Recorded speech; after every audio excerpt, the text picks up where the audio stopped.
మరి ప్రార్థన. దేవునికి స్తోత్రములు. మరి జూమ్లో, యూట్యూబ్లో, ఫేస్బుక్లో వీక్షిస్తున్న సహోదరి సహోదరులందరికీ క్రీస్తునామములో వందనములు. మరి ప్రార్థన చేసుకుందాం. పరలోకమందున మా తండ్రి, నీ ప్రియకుమారుడు యేసుక్రీస్తునామములో కృతజ్ఞతాస్తుతులు స్తోత్రములు చెల్లించుకుంటున్నాం నాయన. మరి ఇంతవరకు సజీవులుగా ఉంచి నీ కృపలో కాపాడుతూ భద్రపడుతూ సజీవులుగా ఉంచి ఉదయకాల సమయంలో నీ సన్నిధిలోనికి నేను ఆత్మతోనూ సత్యంతోనూ ఆరాధించుకోవడానికి ఇచ్చిన గొప్ప ధన్యత భాగ్యమును బట్టి కృతజ్ఞతాస్తుతులు స్తోత్రములు చెల్లించుకుంటున్నాం నాయన. ఈ రోజు మరి యేసుక్రీస్తు ఈ లోకానికి ఎందుకు వచ్చాడు అనే అంశము చెప్పడానికి సిద్ధపడుతుండగా నీ కృపను అనుగ్రహించండి. వింటున్న సహోదరి సహోదరులకు నీ కృపను అనుగ్రహించి వాక్యం అలా ఉన్నదా లేదా అని వాక్య ప్రకారంగా మమ్మల్ని మేము సరిదిద్దుకొని నీకు మేము తెచ్చే వారంగా ఘనత తెచ్చే వారంగా ఉండే ధన్యతా భాగ్యం మా అందరికీ అనుగ్రహించమని యేసుక్రీస్తు నామములో ప్రార్థనకి వేడుకుంటున్నాం తండ్రి. ఆమెన్. మరి యునైటెడ్ బైబుల్ అకాడమీ మరి డైరెక్టర్ గారైన రంగారావుకి క్రీస్తునామములు వందనములు. అలాగే మరి ఈ జూమ్ను నడిపిస్తున్న పెద్దలు మరి వెంకట్రావు గారికి క్రీస్తునామములు వందనములు. అలాగే దైవజనులు సహోదరి సహోదరులందరికీ క్రీస్తునామములు వందనాలు. అలాగే ఫేస్బుక్ ద్వారా కానీ యూట్యూబ్ ద్వారా కానీ వీక్షిస్తున్న సహోదరి సహోదరులందరికీ క్రీస్తునామములు వందనములు. మరి అందరూ ఎలా ఉన్నారు? సంతోషంగా ఆనందంగా ఉన్నారా? మరి సంతోషంగా ఆనందంగా ఉండాలి. ఎందుకు సంతోషంగా ఆనందంగా ఉండాలి? దేవుడు మనల్ని సజీవ లెక్కలో ఉంచుకొని ఆయన సన్నిధిలోనికి నడిపించి ఆయన ఆత్మతోనూ సత్యంతోనూ ఆరాధించుకునడానికి దేవుడు మనల్ని సజీవులుగా ఉంచి ఆయన సన్నిధిలోనికి నడిపించిన విధానమునకు దేవునికి కృతజ్ఞతాస్తుతులు స్తోత్రములు చెల్లించ బద్దులమై ఉన్నాము. పిల్లరా, సహోదరులమైన మనము ఒకరికొకరు వందనములు చెల్లించుకోవాలని బైబిల్లోని ఆత్మనియమము సూచిస్తుంది. దాన్ని మనము అర్థం చేసుకుంటూ అనుసరిస్తూ ముందుకు సాగుదాము.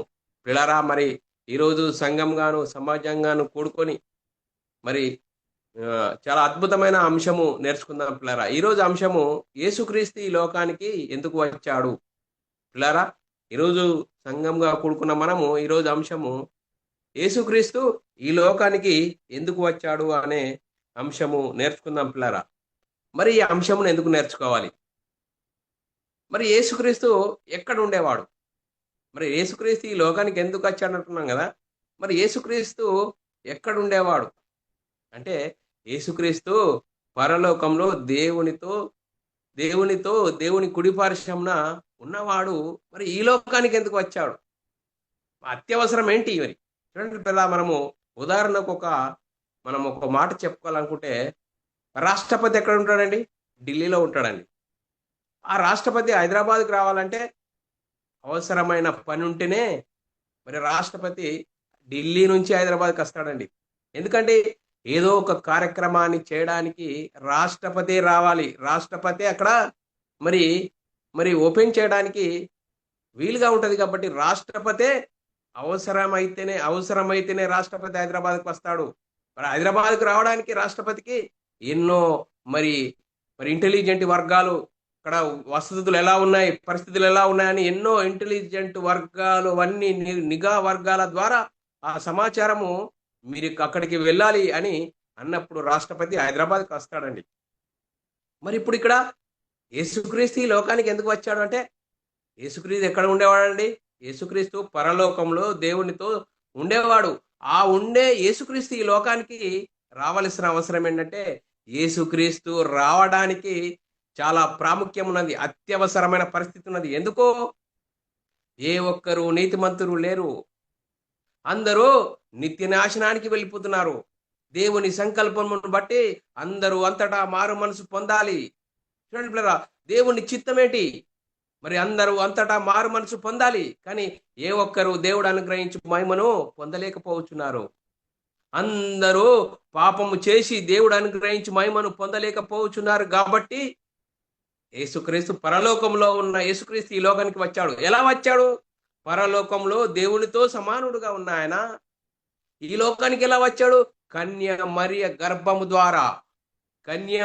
గర్భం ద్వారా శరీరం ధరించుకొని ఈ లోకానికి వచ్చాడు. ఎందుకు వచ్చాడు? దేవుని పని నిమిత్తం వచ్చాడు. దేవుని పని ఏంటి? అందరూ అంతటా మారు మనసు పొందాలి. ఏ ఒక్కరు నశించిపోవడానికి దేవునికి ఇష్టం లేదు. అందుకోసమే దేవుడు పంపగా యేసుక్రీస్తు దేవుని పనిని చేయడానికి యేసుక్రీస్తు ఈ లోకానికి వచ్చాడు. ఎలా వచ్చాడు? నీలాంటి నాలాంటి పాప శరీరాకారంతో ధరించుకొని వచ్చాడండి. నీలాంటి నీ శరీరము నా శరీరం ఏ విధంగా అయితే మరి పాప శరీరాకారం ధరించుకున్న మనము, ఈ పాప శరీర ఆకారం పాపం ఎందులో ఉంది? శరీరంలో ఉంది. చూడండి పిల్లరా, ప్రారంభ మానవుని గురించి ఆలోచన చేస్తే మట్టి బొమ్మతో మరి మట్టితో బొమ్మను చేసి ఆ బొమ్మలోనికి జీవాత్మను ఊదగా నరుడు జీవాత్మయను. మరి శరీరంలో పాప స్వభావం ఉన్నదండి. అందుకోసమే శరీరంలో పాప స్వభావం ఉన్నది కాబట్టి ఆదాముకు ఆజ్ఞ ఇచ్చాడు. ఆజ్ఞను అతిక్రమించాడు. ఆజ్ఞ అతిక్రమం వల్ల పాపం వచ్చింది. ఆ పాపం వల్ల దేవుని నుండి ఎడబాటు కలిగింది. ఏ ఒక్కరు నశించి అందరూ దేవుడు అనుగ్రహించి మహిమను పొందలేక పాపం చేసినందున అందరూ నిత్య నరకానికి వెళ్ళిపోతున్నారు. అందుకోసమే పరలోకంలో ఉన్న యేసుక్రీస్తు ఈ లోకానికి రావడానికి కన్య మరియ గర్భము ద్వారా శరీరం ధరించుకొని ఈ లోకానికి వచ్చి దేవుని చిత్తాన్ని నెరవేర్చాడు. ఎందుకు దేవుని చిత్తమేంది? అంతటా అందరూ మారు మనసు పొంది దేవుడు అనుగ్రహించి మహిమను తెలుసుకోవాలని. చూడండి, మరి మరి ఎలా ఉన్నారు మరి మనుషులందరూ? దేవుడు అనుగ్రహించి మహిమను పొందలేరు. దేవుని మాటను గురించి ఆలోచన లేదు. అందుకోసమే యేసుక్రీస్తు ఈ లోకానికి వచ్చేసాడు, దేవుని చిత్తాన్ని నెరవేర్చాడు. చూడండి పిల్లలు, దేవుని చిత్తాన్ని నెరవేర్చక ముందు ఏమైంది? చూడండి పిల్లరా, మరి ధర్మశాస్త్రము అందరినీ పాపములో బంధించింది. ఎందుకు బంధించింది? ఏ ఒక్కరు మరి ధర్మశాస్త్రము 10 ఆజ్ఞలను అనుసరించలేక అందరూ ధర్మశాస్త్రం అందరిని పాపములో బంధించింది. ఒకనాడు దేవుని జనులైన వారిని, అన్య జనులైన వారందరినీ ధర్మశాస్త్రము పాపములో బంధించింది. ఆ ధర్మశాస్త్రాన్ని యేసుక్రీస్తు, ధర్మశాస్త్రం అమల్లో ఉన్న కాలంలో యేసుక్రీస్తు లోకానికి వచ్చాడు. ఏం చేశాడు? ధర్మశాస్త్రంకు లోబడ్డాడండి. ధర్మశాస్త్రం అనుసరించాడండి. ధర్మశాస్త్రాన్ని శిలువలో కొట్టివేశాడు. చూడండి, దేవుని చిత్తాన్ని నెరవేర్చాడు. అందుకోసమే దానిని మనము లేఖనానుసారంగా మనము చదువుకుందాం, నేర్చుకుందాం పిల్లరా. ఫిలిప్పీలకు రాసిన పత్రిక 2వ అధ్యాయము 5 నుంచి మనం లేఖనాలు చదువుకుంటే చాలా చక్కగా అర్థమవుతుంది పిల్లరా. క్రీస్తు యేసునకు కలిగి ఉన్న ఈ మనసు మీరు కలిగి ఉండండి. చూడండి పిల్లరా, క్రీస్తు యేసుకు కలిగి ఉన్న మనసు మీరు కలిగి ఉండండి. ఆయన దేవుని స్వరూపము కలిగిన వాడైండి దేవునితో సమానుడుగా ఉండుట విడిచిపెట్టకూడని భాగ్యం ఎంచుకొనలేదు గాని మనుషుల పోలికగా పుట్టి దాసుని స్వరూపము ధరించుకొని తన్ను తాను రిక్తునిగా చేసుకొని మరియు ఆయన ఆకారమందు మనుషుడిగా కనబడి మరణము పొందునంత, అనగా శిలువ మరణము పొందునంతగా విధేయత చూపిన వాడై తన్ను తాను తగ్గించుకొనెను. అందుచేత పరలోకముందున్న వారిలో గాని, భూమి మీద ఉన్న వారిలో గాని, భూమి కింద ఉన్న వారిలో గాని ప్రతి వాని మోకాలు యేసు నామమున వంగునట్లు, ప్రతి నాలుక తండ్రి అయిన దేవుని మహిమార్థమై యేసు ప్రభు అని ఒప్పుకున్నట్టు దేవుడు ఆయనను అధికముగాను హెచ్చించి ప్రతి నామమునకు పైనామముగా ఆయనకు అనుగ్రహించను. కాగా నా ప్రియులారా, మీరెల్లప్పుడు విధేయులై ఉన్న ప్రకారము నా ఎదుట ఉన్నప్పుడు మాత్రమే గాక మరీ ఎక్కువగా నేను మీతో లేని ఈ కాలమందు భయముతోనూ వణుకుతోనూ మీ సొంత రక్షణను కొనసాగించుకునుడి. చూడండి పిల్లరా, ఎంత చక్కని మాటలు పిల్లరా. యేసుక్రీస్తు ఈ లోకానికి రావడానికి గల కారణం ఏంటి? చూడండి పిల్లరా, తన్ను తాను తగ్గించుకున్నాడట. చూడండి, దాసుని స్వరూపం ధరించుకున్నాడట. చూడండి పిల్లరా, దాసుని స్వరూపం ధరించుకున్నాడట. అందుకోసమే యేసుక్రీస్తు ఈ లోకానికి వచ్చి ధర్మశాస్త్రం అమల్లో ఉన్న కాలంలో వచ్చాడు. ధర్మశాస్త్రంకు లోబడ్డాడు, ధర్మశాస్త్రం అనుసరించాడు. ధర్మశాస్త్రాన్ని శిలువలో కొట్టివేసి మరణించి సమాధి చేసి 3వ దినమున తిరిగి లేచి పరలోకానికి వెళ్ళి పరలోకమున పరిశుద్ధాత్మను పంపిస్తే పరిశుద్ధాత్మని పొందుకున్న 12 మంది యేసుక్రీస్తు మరణ సమాధి పునరుద్ధానం గురించి సువార్తను ప్రకటిస్తున్నారు. ఆ సువార్తను విన్నారు, హృదయాల్లో పొడవబడ్డాయి. చూడండి పిల్లరా, మనం ఆలోచన చేసినట్లయితే పిల్లరా, యేసుక్రీస్తుకు తండ్రి పనిని ఏం అప్పగించాడు అన్నది మనం ఆలోచన చేసినట్లయితే యోహాను సువార్త 17వ అధ్యాయం 4వ వచనంలో లేఖనం చదువుకుందాం పిల్లరా. చేయుటకు నీవు నాకు అప్పగించిన పనిని నేను సంపూర్ణంగా నెరవేర్చి భూమి మీద నిన్ను మహిమపరిచితిని. యేసుక్రీస్తు ఈ లోకానికి వచ్చి ఆయన ఇష్టానుసారంగా ఎక్కడ అజేయుడు తండ్రి పనిని చేయడానికి వచ్చాను, తండ్రి మాటలే చెప్తున్నాను, తండ్రి ఏది చేయమన్నాడు దాన్నే చేస్తున్నాడు. శాస్త్రులు పరిచయాలు ఏం చేశారు? యేసుక్రీస్తుని ఎప్పుడు భూతద్దంలో పెట్టి చూశారు. నువ్వేం చేస్తున్నావు అంటే లేఖనాలను ఎత్తి లేఖనాల ప్రకారంగా, ప్రవచనాల నెరవేర్పు ప్రకారంగా ప్రతి ఒక్కటికి వారికి సమాధానం ఇచ్చాడు పిల్లరా. మరి యోహాను సువార్త 4వ అధ్యాయం 34వ వచనంలో కూడా మనం ఎదుగున్నట్లయితే, యేసు వారిని చూసి నన్ను పంపిన వాని చిత్తం నెరవేర్చుటయో ఆయన పని తుద ముట్టించడే నాకు ఆహారమై ఉన్నది. చూడండి పిల్లరా, ఆయనకు ఆహారం ఏంది? ఆయన పని ఏ విధంగా అయితే ఈ లోకానికి వచ్చి ఒక పని కలిగి ఈ లోకానికి వచ్చాడండి. ఆ పని కలిగి లోకానికి వచ్చి ఆయన ఏం చెప్తున్నాడు? ఆయన పని తుదముట్టించడమే ఆయనకు ఆహారము. అందుకోసమే ఆయన ఈ లోకానికి వచ్చి ఏం చేసాడు? సమాధాన సువార్త. చూడండి పిల్లరా, సమాధాన సువార్త ప్రకటించాడు. సువార్త, సువార్తలో ఉంది దేవుని శక్తి. దేవుని శక్తి ఏం చెప్తుంది? నేను మనమై ఉన్న ఆత్మను, చూడండి, నేను మనమై ఉన్న ఆత్మను జీవింపచేసేది సువార్త.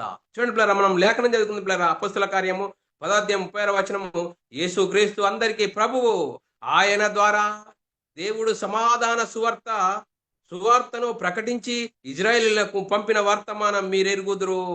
చూడండి పిల్లరా, ఆయన ద్వారా ఏమైంది? సమాధాన సువార్త. సమాధాన సువార్త. దేవునికి మనకు ఏమైపోయింది? సమాధానం లేకుండా పోయింది. చూడండి పిల్లరా, మనం ఆలోచన చేసినట్లయితే దేవునికి మనకు సమాధానం లేని తరుణంలో యేసుక్రీస్తు వచ్చాడు. ఎఫెసీయులకు రాసిన పత్రిక 2వ అధ్యాయం 16వ వచనం, ఆయన ఏం చేశాడు? తన శిలువ వలన ఆ ద్వేషమును సంహరించి. చూడండి, ద్వేషం ఏంటండి? ధర్మశాస్త్రము, అన్ని జనులు, ఇజ్రాయేలీలు, ఒక ద్వేషము అనేది ఉన్నది. ఆ ద్వేషాన్ని సంహరించడానికి యేసుక్రీస్తు ఈ లోకానికి వచ్చి ఏం చేశాడు? ధర్మశాస్త్రంకు లోబడ్డాడు, ధర్మశాస్త్రం అనుసరించాడు, ధర్మశాస్త్రాన్ని సిలువలో కొట్టివేశాడు. ఎఫెసీయులకు రాసిన పత్రిక 2వ అధ్యాయం 16వ వచనంలో, తన శిలువ వలన ఆ ద్వేషమును సంహరించి దాని ద్వారా వీరిద్దరిని ఏకముగా చేసి దేవునితో సమాధానపరచవలనని ఆయన ఇలాగు చేశాను కనుక ఆయనే మనకు సమాధానకారకుడై ఉన్నాడు. చూడండి పిల్లరా, ఆయన మనకు సమాధానకారకుడట. ఎఫెసీయులకు రాసిన పత్రిక 2వ అధ్యాయం 17వ వచనంలో, మరియు ఆయన వచ్చి, ఎవరు? యేసుక్రీస్తు వచ్చి దూరస్తులైన మీకును సమీపస్తులైన వారికి సమాధాన సువార్త ప్రకటించెను. చూడండి పిల్లరా, యేసుక్రీస్తు వచ్చి ఏం చేశాడు? సువార్తను ప్రకటించాడు. చూడండి పిల్లరా, 18వ వచనం కూడా చదువుకుందాం. ఎఫెసీయులకు రాసిన పత్రిక 2వ అధ్యాయం 18, 19 చదువుకున్నట్లయితే చాలా చక్కగా రాయబడ్డది. ఆయన ద్వారా మనము ఉభయులము ఒక్క ఆత్మయందు తండ్రి సన్నిధికి చేరగలిగి ఉన్నాము. చూడండి, ఒక్క ఆత్మ ద్వారా తండ్రి సన్నిధికి చేరగలిగి ఉన్నాము. కాబట్టి మీరిక మీదట పరిజనులు పరదేశులై ఉండక పరిశుద్ధులతో ఏకపట్టణస్థులు. అప్పుడు ఏమవుతారు? దేవుని ఇంటివారై ఉన్నారు. ఆ సమాధాన సువార్తకు లోబడితే యేసుక్రీస్తు దేవుని కుమారుడు, యేసుక్రీస్తు ప్రభువు అని విశ్వసించి, యేసుక్రీస్తు మనందరి పాపాల కోసం మరణించాడని, దేవుడు ఆయనను తిరిగి లేపాడని విశ్వసించి యేసుక్రీస్తు నామంలో బాప్తీసం పొందితే దేవుని ఇంటి వారము, పరలోక వారసులము. గొప్ప భాగ్యము. అందుకోసమే సమాధాన సువార్త వలన రక్షణ కలుగునట్లు. చూడండి, సమాధాన సువార్త వలనే మనకు రక్షణ.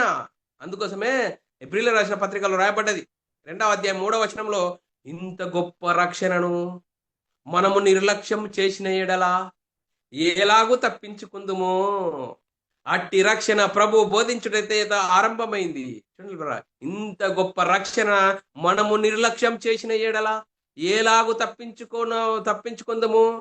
అట్టి రక్షణ, ఆ రక్షణ ఎప్పుడు చాలైంది? ప్రభు బోధించుట చేత ఆరంభమైంది. అందుకోసమే 2 కొరింథీయులకు రాసిన పత్రిక 8వ అధ్యాయం 9వ వచనంలో, మీరు మన ప్రభు అయిన యేసుక్రీస్తు కృపను ఎరుగుదురు కదా, ఆయన ధనవంతుడయుండి మీరు తన దారిద్ర్యం వలన ధనవంతులు కావాలని మీ నిమిత్తము దరిద్రుడాయను. చూడండి పిల్లరా, మనల్ని ధనవంతులు చేయాలని ఆయన దరిద్రుడాడట. మరి యేసుక్రీస్తు ఈ లోకానికి వచ్చేసాడు. యేసుక్రీస్తు ఎందుకు వచ్చాడంటే, యేసుక్రీస్తు పాపులను పిలువ వచ్చాడు. ఏం చేశాడు? పాపులను పిలువ వచ్చాను అంటున్నాడు పిల్లరా. మత్తయి సువార్త 9వ అధ్యాయం 13వ వచనంలో, అయితే నేను పాపులను పిలువ వచ్చి తిని గాని నీతిమంతులను పిలువ రాలేదు గనుక, చూడండి, కనికరమునే కోరుచున్నాను గాని బలిని కోరను అను వాక్యభావం మీరు వెళ్ళి నేర్చుకున్నాడు అని చెప్పను. శాస్త్రుల పరిచయలు ఎప్పుడు ఏదో ఒక సందర్భం బట్టి ఏదో మరి ఇబ్బంది, మరి తప్పు చూపెట్టాలని అనుకున్నారు. కానీ ఆయన ఏం చేశాడు? నేను పాపులను పిలువ వచ్చాను, నీతిమంతులను కాదు.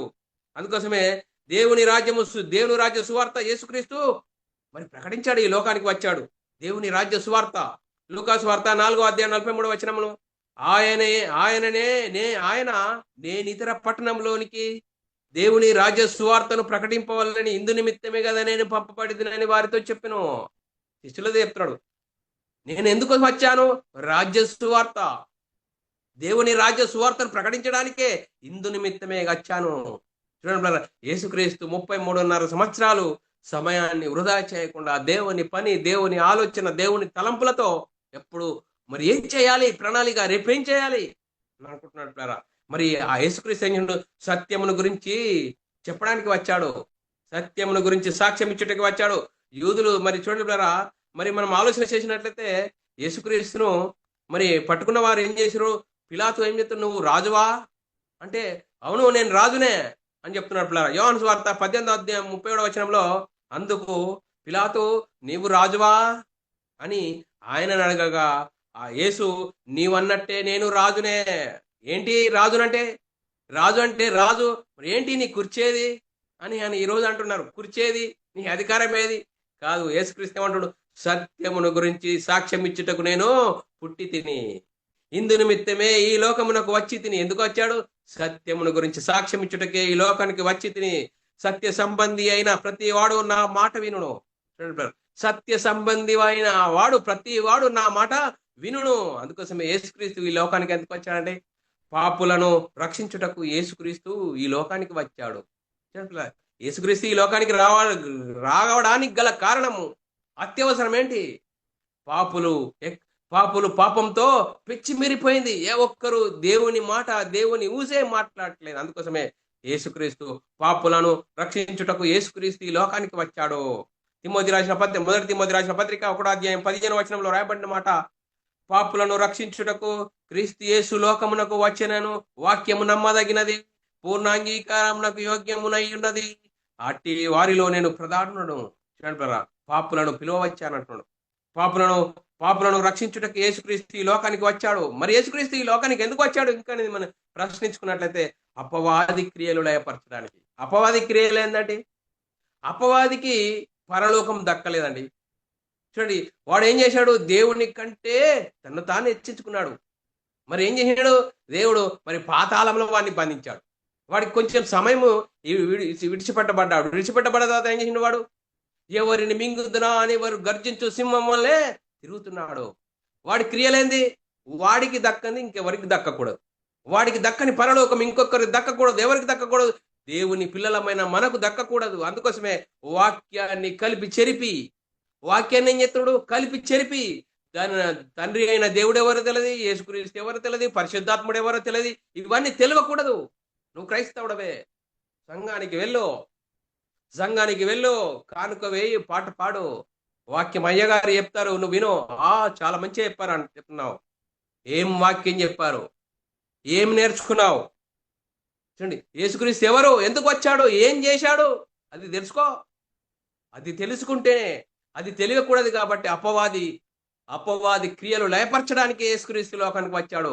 చూడండి, అపవాది వాడు ఆది నుండి నరాంతకుడు. వాడు ఎందు సత్యమే లేదు.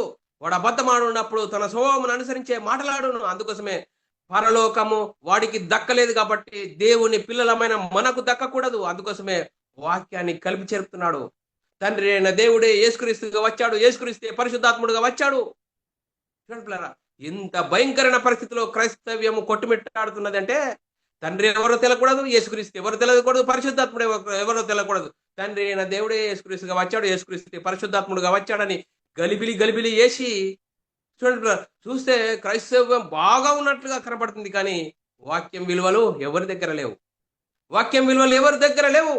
చూడండి, క్రీస్తు ప్రేమ, క్రీస్తు త్యాగము, దేవుని ప్రేమ, క్రీస్తు త్యాగము తెలిసి ఉండాలి. మనం తెలిసి ఉన్నప్పుడే వాక్యం ఎప్పుడు మాట్లాడమన్నది, ఎక్కడ మాట్లాడాలి, ఎక్కడ మౌనంగా ఉండాలి అనేది వాక్యమును బట్టి మనల్ని మనమే సరిదిద్దుకుంటాం. పిల్లరా, అపవాది క్రియలు ఎలా లయపరచడానికి వచ్చాడు? 1 యోహాను రాసిన పత్రిక 3:8 అపవాది మొదటి నుండి పాపము చేయించినాడు. చూడండి, వాడి పనే, వాడికి దక్కని పరలోకము ఎవరికి దక్కకూడదు. వాడు మొదటి నుండే పాపము చేయించినాడు కనుక పాపము చేయు ప్రతివాడు అపవాది సంబంధి. అపవాది యొక్క క్రియలు లయపరచుటకే దేవుని కుమారుడు ప్రత్యక్షమాయను. చూడండి, దేవుని కుమారుడు ఎందుకు వచ్చాడు? అపవాది క్రియలు లయపరచడానికి. అందుకోసమే చూడండి, ఎబ్రీలు రాసిన పత్రికలో రాయబడ్డది 2:14 కాబట్టి ఆ పిల్లలు రక్త మాంసములు గలవారైనందున ఆ ప్రకారమే మరణము యొక్క బలము గల వానిని, అనగా అపవాదిని మరణము ద్వారా నశింపచేయుటకు యేసుక్రీస్తు వచ్చేసిండు. ఆ అపవాది క్రియలు లయపరచడానికి. రక్త మాంసములు గల వారైనందున మరణము యొక్క బలము గల వాణిని అనగా అపవాదిని మరణము ద్వారా నశింపజేయుటకు, మరణము గల నశింపజేయుటకు 15వ వచనము, జీవిత కాలం అంతా మరణ భయం చేత దాసత్వమునకు లోబడిన వారిని విడిపించుటకు ఆయన కూడా రక్త మాంసంలో పాలిపాడాయను. ఆయన కూడా ఏం చేశాడు? రక్త మాంసంలో పాలిపాడాయను. యేసుక్రీస్తు ఈ లోకానికి వచ్చి ఏం చేశాడు? చూడండి, మరణంను నిరర్ధకం చేశాడు. మరణం నిరర్ధకం చేసి సువార్త వలన వెలుగులోనికి తీసుకుని వచ్చాడు. చూడండి పేరా, యేసుక్రీస్తు రక్త మాంసంలో పాలివాడ ఎందుకు రాయాడు? అపవాది క్రియలు లయపరచడానికి, చూడండి, అపవాదిని నశింపజేయడానికి. చూడండి పిల్లరా, 2 తిమోతి రాసిన పత్రిక 1వ అధ్యాయం 10వ వచనం చదువుకున్న పిల్లరా, క్రీస్తు యేసును మన రక్షకుని ప్రత్యక్షత వలన బయలుపరచబడినది యునైనా తన కృపను బట్టి మనలను రక్షించి పరిశుద్ధమైన పిలుపుతో ఆయన మనల్ని పిలిచెను. పిలిస్తే ఆ క్రీస్తు యేసు మరణం నిరర్ధకం చేసి జీవమును అక్షయతను సువార్త వలన వెలుగులోనికి తీసుకుని వచ్చాడు. చూడపిల్లరా, యేసుక్రీస్తు ఏం చేశాడు? మరణం నిరర్ధకం చేశాడు. ఏ మరణం అండి? శరీర మరణము అందరికీ ఉంటుందండి. ఆత్మ మరణము, యేసుక్రీస్తు వచ్చిందే ఆత్మలను రక్షించడానికి వచ్చాడు. చూడండి, ఆత్మ మరణము, దేవుని నుండి ఎడబాటు కలిగింది, దేవునికి మనకు సంబంధం లేని తరుణంలో యేసుక్రీస్తు ఈ లోకానికి వచ్చాడండి. అత్యవసరమైన పరిస్థితిలో వచ్చాడు యేసుక్రీస్తు ఈ లోకానికి. చూడండి బ్రదరా, మరి అత్యవసరమైన పరిస్థితిలో యేసుక్రీస్తు ఈ లోకానికి వచ్చి ఏం చేశాడు? మరణంను నిరర్ధకం చేశాడు. 2వ మరణము నిరర్ధకం చేశాడు. అక్షయతను సువార్త వలన వెలుగులోనికి తీసుకొని వచ్చాడు. సువార్త వలన వెలుగులోనికి తీసుకొని వచ్చాడు. చూడండి పిల్లరా, యేసుక్రీస్తు ఈ లోకానికి వచ్చి ఏం చేశాడు? చూడండి పిల్లరా, మరి ఆ యేసుక్రీస్తు ఈ లోకానికి వచ్చాడు పరిచారము చేయుటకు, అనేకులకు ప్రతిగా విమోచనం క్రయధనంగా తాను అర్పించుకున్నాడండి ఈ లోకానికి వచ్చేది. చూడండి పిల్లరా, మరి లేఖనం చదువుకున్న పిల్లరా, మత్తయి సువార్త 20వ అధ్యాయం 28వ వచనంలో, అలాగే మనుష్య కుమారుడు పరిచారము చేయించుకున్నటకు రాలేదు. చూడండి పిల్లరా, యేసుక్రీస్తు ఏమంటాడు? పరిచారం చేయించుకున్నటకు రాలేదు. ఈరోజు క్రైస్తవ సమాజంలో క్రైస్తవం పేరట ఎంతో అలజడి జరుగుతుంది. పరిచారం చేయించుకుంటున్నారు. వాక్యంకి ఎంత విరుద్ధంగా ఉన్నది. వాక్యాన్ని ఇలా ఆలోచించినప్పుడే మనకు అర్థమవుతుంది పిల్లరా. అలాగే మనుష్య కుమారుడు పరిచారం చేయించుకున్నటకు రాలేదు, కానీ పరిచారము చేయుటకును అనేకులకు ప్రతిగా విమోచన క్రయధనముగా తన ప్రాణమునిచ్చుటకు వచ్చెను. చూడండి పిల్లరా, ఏ ఒక్కరు నీతిమంతుడు చూడు, ఎవడు ఏ విధం చేతను తన సహోదరుని విమర్శించలేని తరుణంలో, కీర్తనలు 49వ అధ్యాయం 7, 8, 9 వచనాల్లో చదువుకుంటే పిల్లరా, ఎవడును ఏ విధం చేతను తన సహోదరుని విమోచింపలేడు. వాని కుళ్ళు చూడగా నిత్యము బ్రతుకున్నట్లు వాని నిమిత్తం దేవుని సన్నిధిలో ప్రాయశ్చిత్తం చేయగల వాడు ఎవడు లేడు. వాని ప్రాణ విమోచన ధనము బహు గొప్పది, అది ఎన్నటికీ తీరకట్లుండవలసినదే. ఏ ఒక్కరు మరి అందరూ నశించిపోతే వాని ప్రాణ విమోచనకి ఎవరు? మరి చూడండి, ప్రాణ విమోచన ప్రాయశ్చిత్తం చేయగలవాడు ఎవడు లేడు. అందరూ నశించిపోతున్నారు. అందుకోసమే యేసుక్రీస్తు తన్ను తాను బలిగా ఈ లోకానికి వచ్చి తన్ను తాను బలిగా అర్పించుకున్నాడండి. యేసుక్రీస్తు ఈ లోకానికి వచ్చేసాడు, తన్ను తాను బలిగాను అర్పణగా అర్పించుకున్నాడు. ఎఫెసీయులకు రాసిన పత్రిక 5వ అధ్యాయం 2వ వచనం చదువుకుంటే, క్రీస్తు మిమ్మును ప్రేమించి ఏం చేశాడండి? మనల్ని ప్రేమించాడండి. పరిమళ వాసనగా ఉండుటకు మన కొరకు తన్ను తాను దేవునికి అర్పణగాను బలిగాను అర్పించుకొనెను. అలాగూ మీరును ప్రేమ కలిగి ఉండండి. మనం ఏం చేయాలా? అలాగూ మీరు ప్రేమ కలిగి ఉండండి. అందుకోసమే జగత్తు పునాది వేయబడక మునిపే మన కొరకు నియమింపబడ్డాడు. యేసుక్రీస్తు ఎప్పుడుండి?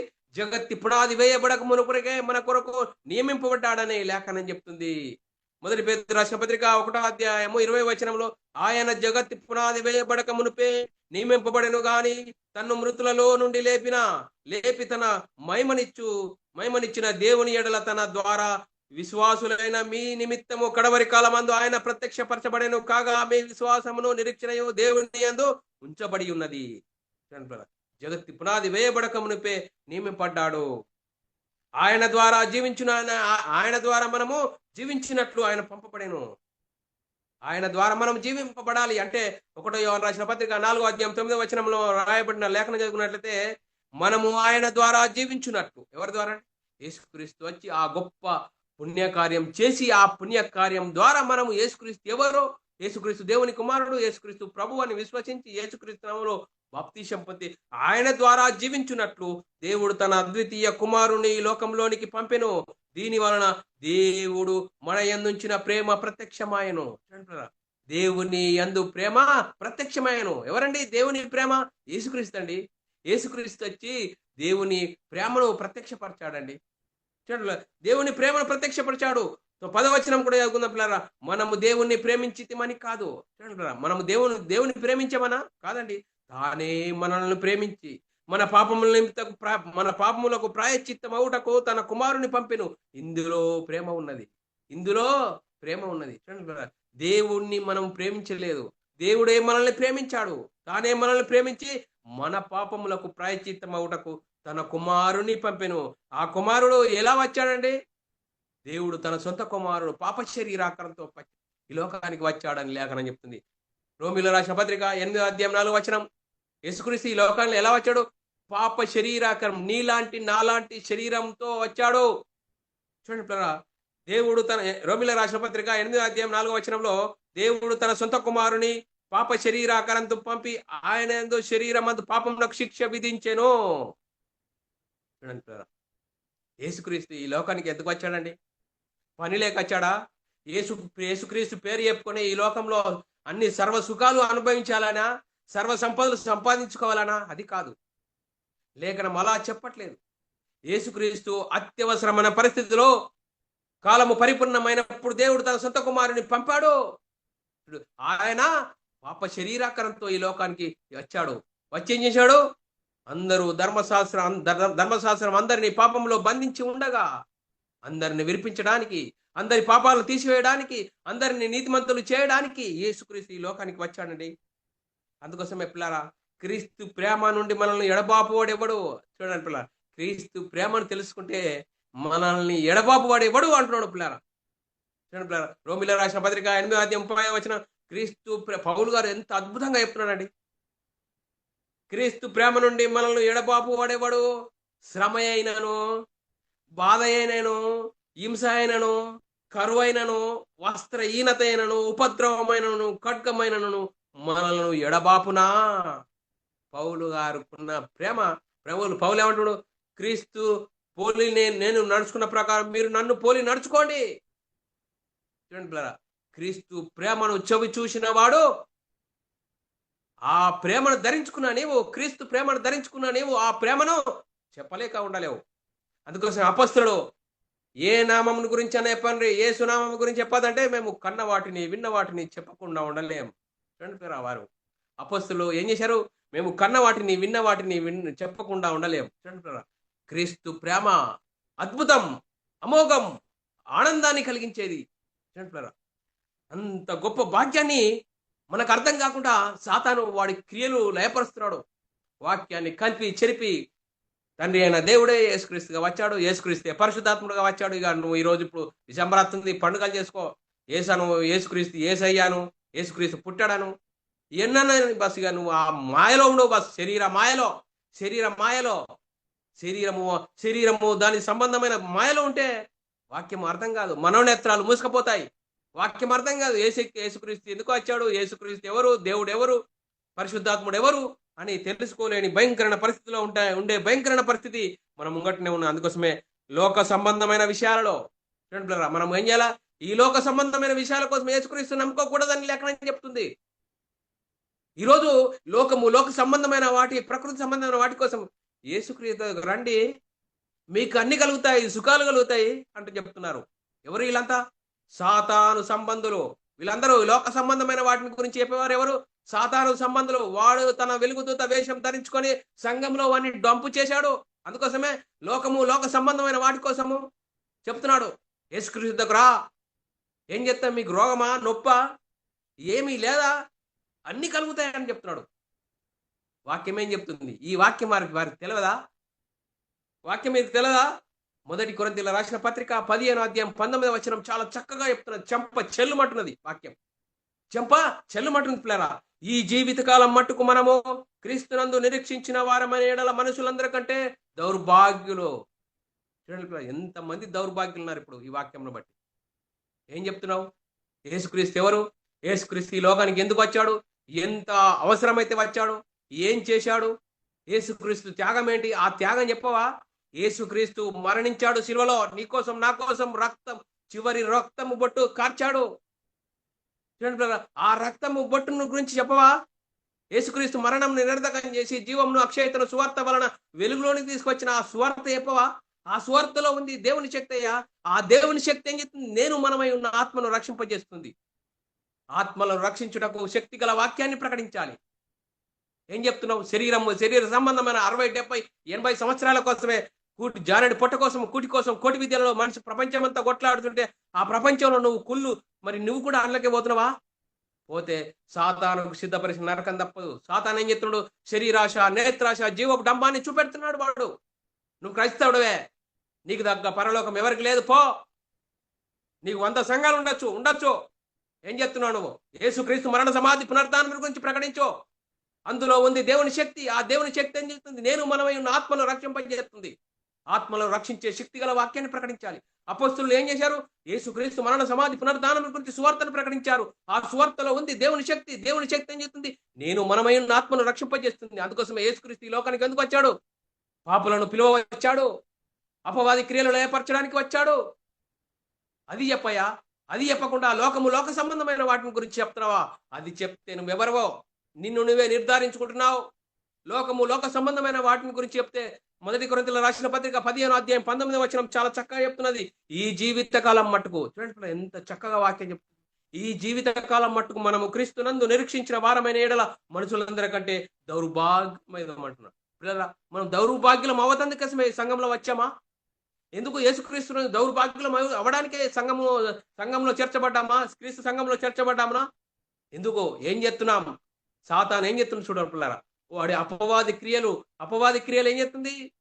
తండ్రి అయిన దేవుడే యేసుక్రీస్తుగా వచ్చాడు, యేసుక్రీస్తు పరిశుద్ధాత్ముడిగా వచ్చాడని వాడు ఏం చేస్తున్నాడు?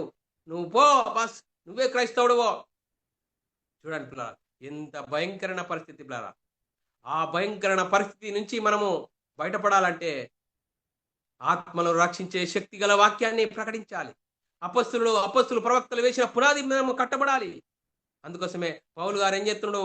చాలా చక్కగా చెప్తున్నాడు పిల్లరా, మీ సొంత రక్షణను భయంతో వణుకుతో కాపాడుకోవాలంటున్నాడు పిల్లరా. సొంత రక్షణను కాపాడుకోకుంటే భయంకరమైన పరిస్థితి. ఫిలిప్పీయులకు రాసిన పత్రిక 2వ అధ్యాయం 12వ వచనం, కాగా నా ప్రియులారా, మీరెల్లప్పుడూ విధేయులై ఉన్న ప్రకారము నా ఎదుట ఉన్నప్పుడు మాత్రము గాక. చూడండి పిల్లరా, అయ్యగారి ముంగట చాలా వినయంగా ఉంటాడు, సంఘానికి వచ్చినప్పుడు వినయంగా ఉంటాడు. అబ్బా భక్తి చూడండి, ఈ భక్తి నా ముంగట కాదు, నువ్వెప్పుడు ఉండాలంటున్నాడు వాక్యల.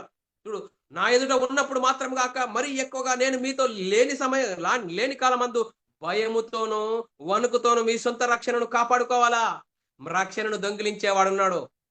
ఎవరిని మింగుతున్నా వాడు వెతుకుతూ తిరుగుతున్నాడు. సమయం కొంత తెలిసిపోయింది వాడికి. ఎవరిని మింగుతున్నా అంటే మరి వీళ్ళందరూ క్రైస్తవులు కదా, వీరందరూ వాడిపాటే. ఎవరు భక్తిగా, ఎవరు వాక్యానుసారంగా, ఆత్మనియమంకు లోపడి ఆత్మానుసారంగా, నువ్వు చిన్న మంద భయపడకు, కొంతమంది ఉన్నా సరే వాక్యానుసారంగా జీవించాలి. అప్పుడు వాడు సాతాను నిన్నెప్పుడు ఏ విధంగా వాడెప్పుడు నిన్ను శ్రమల పాలు చేస్తూనే ఉంటాడు. శ్రమలు వస్తున్నాయంటే నువ్వు వాక్యానుసారంగా జీవిస్తున్నానని నిన్ను నీవు నిర్ధారించుకోవాలి. చూడండి మరి ఎంత భయంకరమైన పరిస్థితి మనం ఉంటున్నది. యేసుక్రీస్తు ఈ లోకానికి ఎందుకు వచ్చాడండి? యేసుక్రీస్తు ఈ లోకానికి ఎందుకు వచ్చాడు?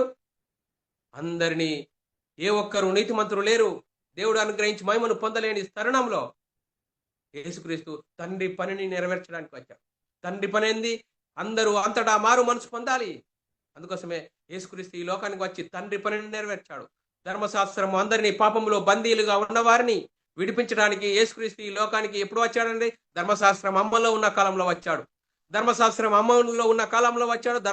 లోబడ్డాడు, ధర్మశాస్త్రం అనుసరించాడు, ధర్మశాస్త్రాన్ని శిలువలో కొట్టివేసి చూడండి యేసుక్రీస్తు మరణించాడు. లేఖనాల ప్రకారం 3వ దినం తిరిగి లేచి పరలోకానికి వెళ్ళి పరలోకంలో పరిశుద్ధాత్మను పంపిస్తే పరిశుద్ధాత్మను పొందుకున్న 12 మంది యేసుక్రీస్తు మరణ సమాధి పునరుద్ధానం గురించి సువార్తను ప్రకటించారు. ఆ సువార్తలో ఉంది దేవుని శక్తి. ఆ దేవుని శక్తి ఏంటి? నేను మనమై ఉన్న ఆత్మను రక్షింపజేస్తుంది. చూడండి, ఆత్మలో రక్షించుటకు శక్తి గల వాక్యాన్ని మనము ప్రకటించాలి. అందుకోసమే యేసుక్రీస్తు ఈ లోకానికి ఎందుకు వచ్చాడు? పాపులను రక్షించుటకు ఈ లోకానికి వచ్చాడు. అపవాది క్రియలను లయపరచడానికి ఈ లోకానికి వచ్చాడు. అందుకోసమే పిల్లరా, మరి మనం ఏం చేస్తున్నాం? యేసుక్రీస్తు ఈ లోకానికి ఎందుకు వచ్చాడు అనే అంశం నేర్చుకున్నాం. ఈ అంశం నేర్చుకున్న మనము యేసుక్రీస్తు ఎవరండి? యేసుక్రీస్తు ఎక్కడ ఉండేవాడండి? యేసుక్రీస్తు పరలోకంలో దేవునితో సమానుడుగా ఉండే ఆ గొప్ప వాక్యాన్ని నీకోసం నా కోసం విడిచిపెట్టుకున్నాడు. మనల్ని ధనవంతులు చేయాలి. ఆయన దరిద్రుడయ్యాడు. దరిద్రుడు సిలువలో ఆయన రక్తము చివరి బొట్టు వరకు సిలువ వేయబడ్డాడు. రక్తం కార్చాడు నీకోసం నా కోసం. మనల్నందరినీ మరి నీతిమంతులు చేయడానికి, మనందరి పాపాలను తీసివేయడానికి యేసుక్రీస్తు ఈ లోకానికి వచ్చాడు. ఆయన కార్చిన రక్త ధారల ద్వారా నేను పాపిని, నా పాపాల కోసం యేసుక్రీస్తు మరణించాడని, దేవుడు ఆయనను తిరిగి లేపాడని విశ్వసించి యేసుక్రీస్తు నామములో బాప్తిసం పొందితే అప్పుడు క్రీస్తు మహిమను ధరించుకుంటాము. సంఘంలో చేర్చబడతాం. అప్పుడు మనోనేత్రాలు వెలిగింపబడతాయి. బైబిల్లోని ఆత్మ సంబంధమైన సంగతులు అర్థం చేసుకొని మహిమ నుండి అధిక మహిమకు, ఘనత నుండి అధిక ఘనతకు దినదినము మనము ఆత్మీయతలో అభివృద్ధి పొందుతాం. ఆత్మీయతలో అభివృద్ధి పొందితేనే గాని ఆత్మ చేత శరీర క్రియలను చంపలేవు. చెప్పలేరా? ఆత్మ చేత శరీర క్రియలను చంపాలి. ఎప్పుడైతే నువ్వు ఆత్మ బలహీనంగా ఉంటుందో నీ శరీరమే ఆత్మను డామినేట్ చేస్తుంది. అందుకోసమే శరీరానికి ఆశలు కల్పించేవాడెవడు? సాతాను. అందుకోసమే అపవాది క్రియలు లేపర్చాలి. అందుకోసమే ఆత్మనియమమును అనుసరించి జీవించాలి. అపోస్తలులు ఆత్మనియమమును అనుసరించి జీవించారు. మనం కూడా క్రీస్తు సంఘంలో చేర్చబడిన నీవు, నేను, సహోదరి సహోదరుడా, యేసుక్రీస్తు ఈ లోకానికి ఎందుకు వచ్చాడు? మన అందరూ నిత్య నరకానికి వెళ్తున్న వారందరిని రక్షించడానికి, అందరినీ పరలోకమున్న కన్నతండ్రి దగ్గరకు తీసుకెళ్ళడానికి వచ్చాడు. అపవాది క్రియలు ఏర్పరచడానికి వచ్చాడు. అందుకోసమే మనము యేసుక్రీస్తు ఈ లోకానికి ఎందుకు వచ్చాడు అనే అంశము నేర్చుకున్నాం పిల్లరా. మరి ఇంత గొప్ప వాక్యాన్ని మనం నేర్చుకొని మన హృదయంలో భద్రపరచుకుంటూ మనమందరము దేవునికి మహిమ తెచ్చే వారంగాను, ఘనత తెచ్చే వారంగా ఉంటూ ముందుకు సాగుదాం. ఇంతవరకు చెప్పబడిన వాక్యం ప్రతి ఒక్కరి హృదయంలో నీరు కట్టి ఫలింపజేయను గాక. ఆమేన్. అందరికీ వందనములు, దేవునికి స్తోత్రాలు.